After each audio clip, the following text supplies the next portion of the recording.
I'll be reading the books of the Frog and Toad series. To those who haven't watched the TV adaptation on Apple TV, you can check it out now. This series was first illustrated by Arnold Lobel. I will be reading the very first chapter to start it all. Frog and Toad are friends. After that, I'll be doing Frog and Toad together, Frog and Toad all year, and days with Frog and Toad. For Barbara Borak. Spring, the very first chapter of the very first book. Frog ran up the path to Toad's house. He knocked on the front door. There was no answer. "Hi-ho! Toad! Toad!" shouted Frog. "Wake up! It is spring!" "Blah!" said a voice from the house outside the house. "Toad! Toad!" cried Frog. "The sun is shining! The snow is melting! Wake up!" "I'm not here," said the voice. Frog walked into the house. It was dark. All the shutters were closed. "Toad, where are you?" called Frog. "Go away," said the voice from a corner of the room.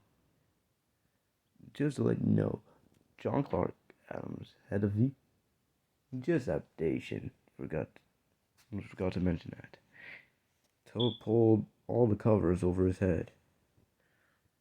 Frog pushed Toad out of the bed, out of the house and onto the front porch.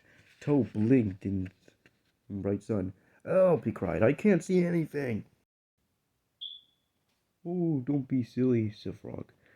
"What you see is the clear, warm light of April, and that means we can begin a whole new year together, Toad.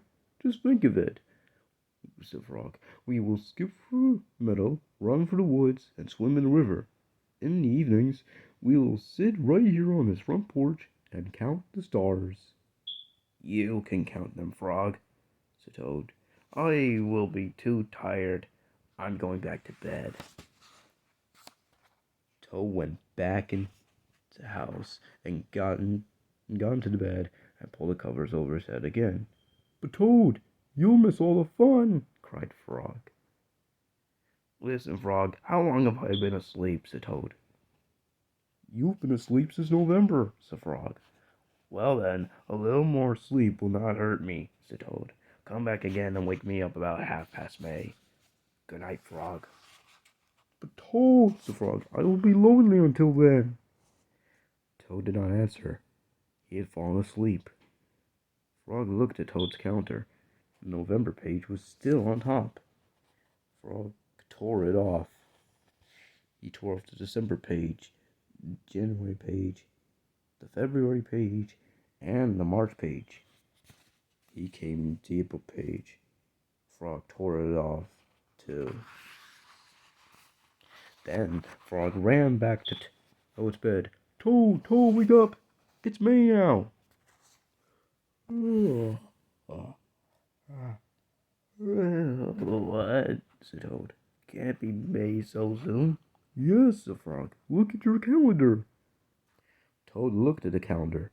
The May page was on top. "Why, it is May," said Toad as he climbed out of bed. Then he and Frog ran outside to see how the world was looking in the spring.